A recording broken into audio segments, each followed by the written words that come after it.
سلام دوستان، وقتتون بخیر. امروز میخوام نحوه پابلیش پروژه های معماری رو توی سایت آرکیدلی توضیح بدم. ضمناً این آموزش فقط برای پروژه ساخته شده است، چرا که پروژه ساخته نشده یکم فرآیندشون متفاوت تره. در واقع فایل ها و مدارکی که باید آماده کنید فرق میکنه با پروژه ساخته شده. اولین قدم من وارد سایت آرکیدلی میشم که همتون قطعا بلدید.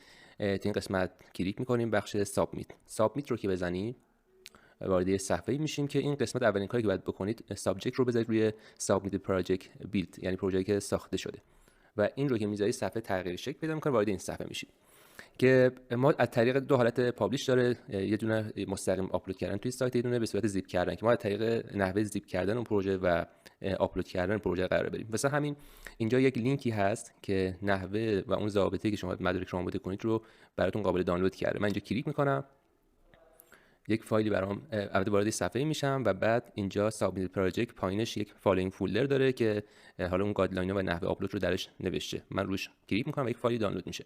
حالا میریم ببینیم این فایلی که دانلود میشه شامل چه چیزهایی است. من اینجا دانلود کردم نیو سابمیشن که بازش میکنم، یعنی شما اولین کاری که میکنید این فایل زیپ رو از حالت زیپ خارج میکنید. بذارید من خارج کنم.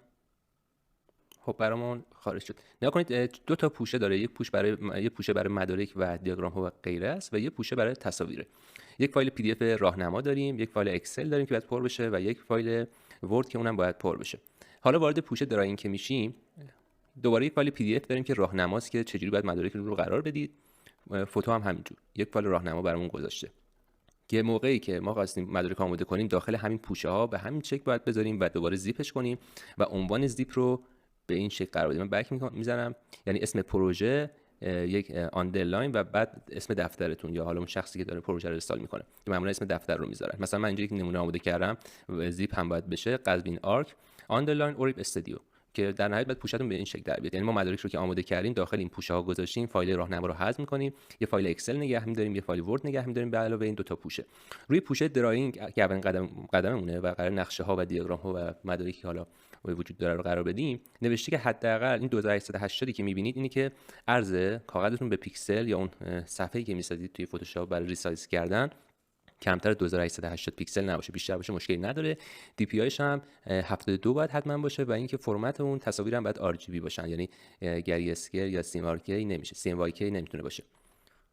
من این فایل راهنماش هم دوباره باز میکنم، باهاتون یه مرور میکنم که اینجا گفته تصاویر به چه شکل، مثال هایی رو زده و این پایین گفته به این شکل نباشه، یعنی هیچ وقت توی شیت قرار ندید مدارکتون رو، باید جداگونه باشه و اینکه رنگاشون حتما سیاه و سفید باشن، یعنی شما توی بحث نقشه ها و دیاگرام ها نمیتونید از تصاویر رنگی استفاده کنید. این توضیحات تکمیلیه که حالا ما اون پروژه که قرار آماده کنیم با همین فرمته که البته آماده شده، من بعد بهتون نشون میدم. میریم که یک پروژه که نقشه و مدارکش آماده شده رو بهتون نشون بدم.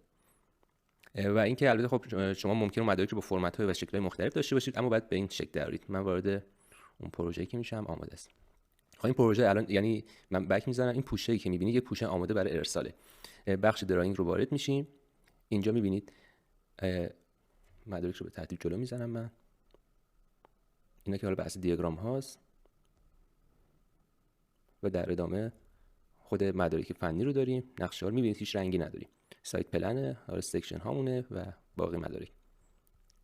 این نماها و سکشن ها و پلن ها و سایت پلن و تصاویر ایزومتریک و دیاگرام هاتون رو تو این پوشه میتونید قرار بدید. این از این پوشه. و اینکه من برای اینکه اون بحث ابعاد سایت ها رو به شما نشون بدم میندازم توی فتوشاپ و سایتش رو ببینید. نگاه کنید آر جی بیه، ولی من چون حالا کیبورد وصل نیست به مانیتورم نمیتونم اون ابعاد رو نشون بدم. ولی خب سایز این عکس بیشتر از 2880 و اینکه حتما آر جی بیه و البته اینجا یه دونه رنگی و اینم نباید رنگی بشه. حالا یه دونه رو فراموش کردیم تو این پروژه، ولی شما نباید و سیاسفید باشه همین مدارکتون. حتی اینجا یه سری رنگی داریم که خب دوباره بعد اصلاح بشه. این از مدارک. حالا برمیگردم عقب‌تر، بحث تصاویر. تصاویر پروژه به همین شکل شما باید حداقل، حالا بذارید من ضابطه تصاویرم براتون یه مرور بکنم.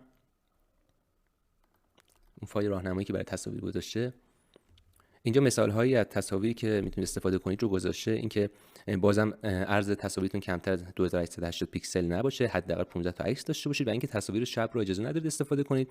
و اینجا میبینید یه سری مثال هایی که رد میشه رو زده، یعنی اینکه تو این تصویر گفته زیاد پست پروداکشن نکنید، بده طبیعی باشه عکستون، اینکه عکس پر شلوغ و پر از جمعیت نیاز نیست داشته باشید و نباید باشه، و اینکه توی شب هم تصاویر چپ رو هم نمیتونید استفاده کنید و اینکه بعد پرسپکتیو تصاویرتون هم درست باشه. اینجا یه مثالی زده که این پرسپکتیو 3 نقطه‌ای شده اون پروژه که گفته بعد اصلاح بشه و به این شکل بالا در بیاد. این هم یه کلیت راجع به تصاویرتون. حالا ما هم تصاویر خودمون رو چک می‌کنیم، تصاویری که آماده شده وارد پوشه‌ای که آماده کردیم میشیم. یعنی الان عرضشون مهمه، ارتفاعشون مهم نیست که حداقل ابعادم به شما گفتم به پیکسل. اینا 15 تا تصویری که ما داریم.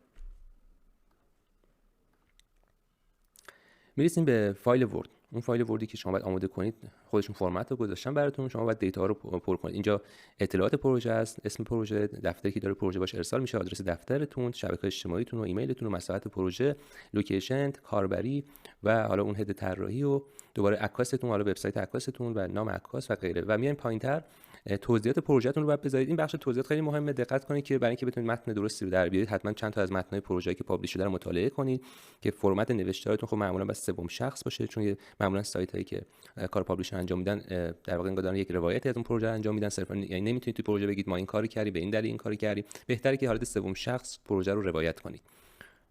و در آخرم که میتونید با ترجمه حال زبان‌های مختلف هم اضافه کنید، اسپانیش یا حال پرتغالی.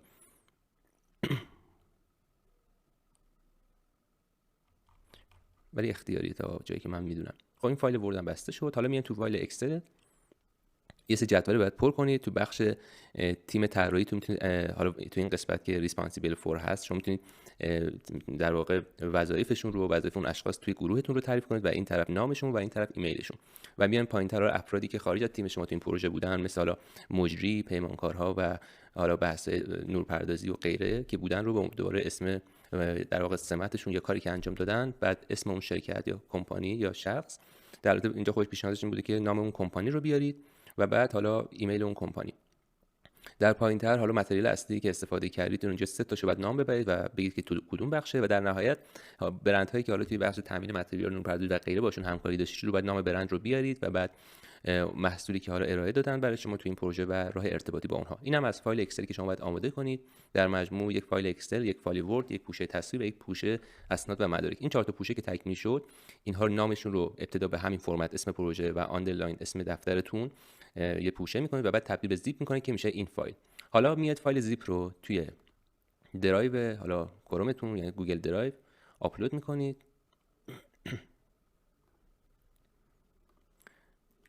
اینجا که آپلود کردید، مثلا من این پروژه رو آپلود کردم، توی 3 نقطه کلیک میکنم روی شیر